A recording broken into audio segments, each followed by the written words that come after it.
boisé wul peut-être que ñun nous sommes un peu plus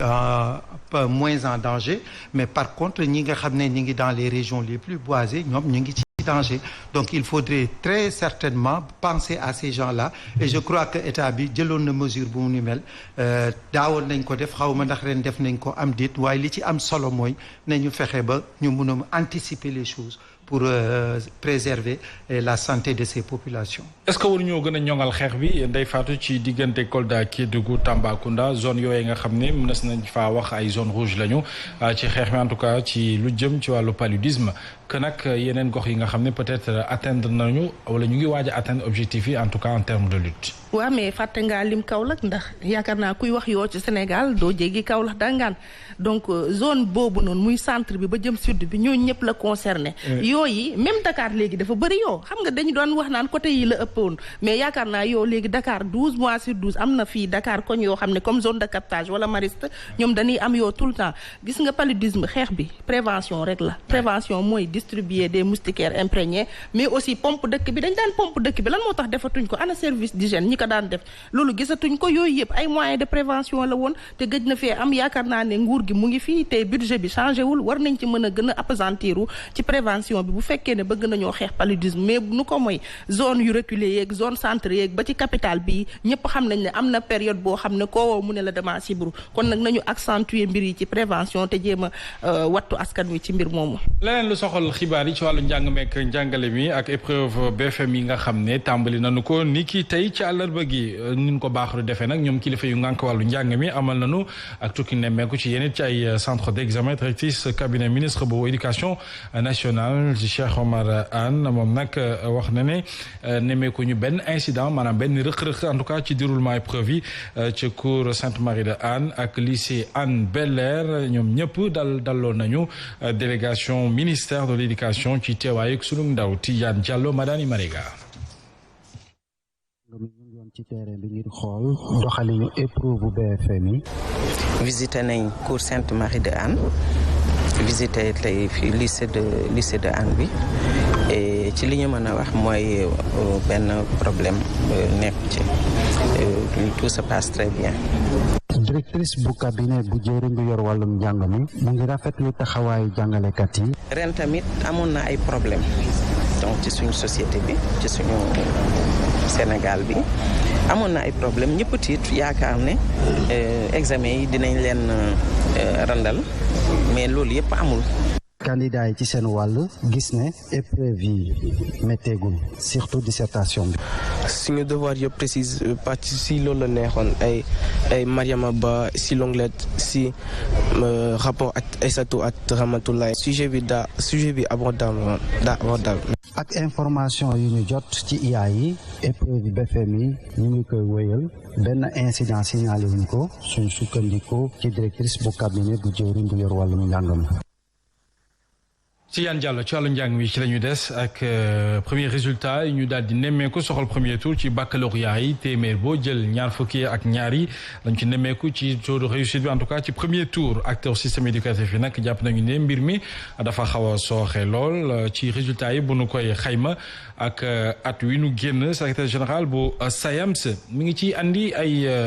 leeral moom El Hadj Malick Youm mi ngi wax ne jamono ji seenu jafe-jafe du leen lu dul déficit gu ñu nemmeeku ci enseignants yi ak surtout perturbation yi wala sax déficit d'encadrement ci xale yi président coalition nationale bu éducation pour tous moom li mu wax mooy jeexitalu crise sociopolitique bi nga xam ne dund nañu ko yàggul dara fan yi ñu génn moo ko waral nanga ko bakkee ko moo séq ak ñoom waxtaan. ci baccalauréat 2023 bi le ñaar fukk ak ñaar ci téeméer boo jël ci candidat yi ñoo jàll ci premier tour bi muy résultat bu yees buñ ko méngaleeg daaw. bokk na ci tey déficitu table banc buñ la nee école bi manqué na lu ëpp ñetti téeméeri junniy table banc tamit déficitu enseignant nga boole ci lu ma ëpp juróomi junniy jàngukaayu nëgandiku école boobu mënul indi résultat yi nga xam ne moom la ñu yaakaar seetu nañ ne bi ñu nekkee ci année Covid résultats yi dafa jaar dem presque ba 50%. dañu relever woon taux d'encadrement mooy maanaam encadré bi ñuy encadré élèves yi def réduction des effectifs ñu dolli si nag allègement des programmes nguur gi su bëggee def performance faaw mu saytuwaat programme yi. lu mooy loolu ki jiite coalition nationale pour l'éducation pour tous ci Sénégal ne manifestation yi weesu ak seeni njeexital ci l'école bi tamit ci la waa SAEMS itam gisee nu ni mel. ren dañu nekk ci année préélectorale ba nga xam ne nii am na crise sociopolitique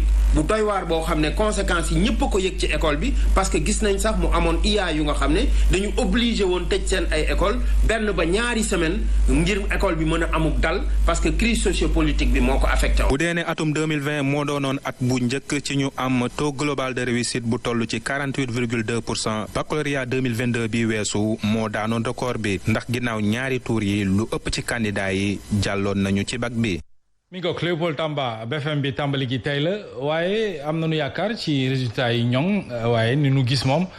ci résultat baccalauréat yi xaw naa tàggatémbe ci ndongo yi. nañu dundee yaakaar mais comme ni mu ko waxee y a l'aspect sociopolitique boo xam ne moo influé sur la tête des enfants parce que yaa ngi fàttaliku ne que ci première kii bi xale yi dañ leen doon génnee école di leen bàyyi ñuy dem dugg ci tali bi di manifester mu ñëwaat encore am une deuxième fois forcément day impacter le cerveau des enfants tey jii soo gisee ne que les résultats ont peut-être maanaam chuté c'est à cause de ça parce que xale tamit dafay bëgg di évoluer dans une zone ou bien dans un milieu boo xam ne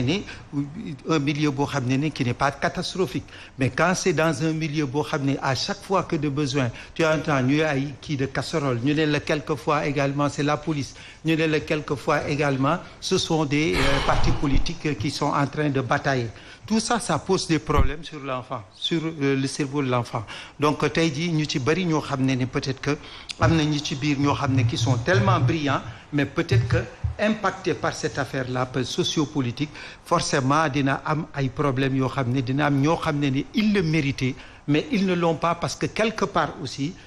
mu dañu amoon benn genre déflagration interne boo xam ne ni suñu bëggoon def dara ça peut-être que dañ koy ragal mais ils sont de toute façon quoi qu'on dise ne que jàpp nañu ne que peut-être que les résultats sont assez bien je peux dire assez bien parce que véritablement ñi nga xam ne par exemple jàll nañu ñooñu ils ont fait des efforts yoo xam ne ni colossaux pour pouvoir au moins sax ñu génnee leen won leen ñi ay jàmbaaru faqatëdd Ndeye Fatou BFM bi door na tey waaye li ñu gis ci résultat baccalauréat yi de xanaa waa BFM daañu relever le défi. waaw bu ñu sukkandikoo de ci kàddu yi ñi ñu jot a dégg ci reportage bi de nee nañu sujet yi abordable nañ loolu dañ koy rafetlu waaye ndax niveau yi abordable nañ ndax niveau yi baax nañ ndax niveau yi bokk na si li ñuy xaar ci normes yi yaakaar naa loolu moom réponse négative lañ ciy am. chaque fois rek li ma wax dañuy organiser les examens pour sauver les années scolaires mais on ne sauve pas l'éducation de ces petits ndax lu jëm ci seen encadrement dafa des lu jëm tamit ci taxawu bi nga xamante ne moo war seen digg ak seen i professeur dafa des effectif pléthorique yi ñu ngi ci public bi am pagay dem nañu sax ba léegi la règle c'est yóbbu sa doom ci privé li nga xamante ne mooy l'exception bàyyi ko ci public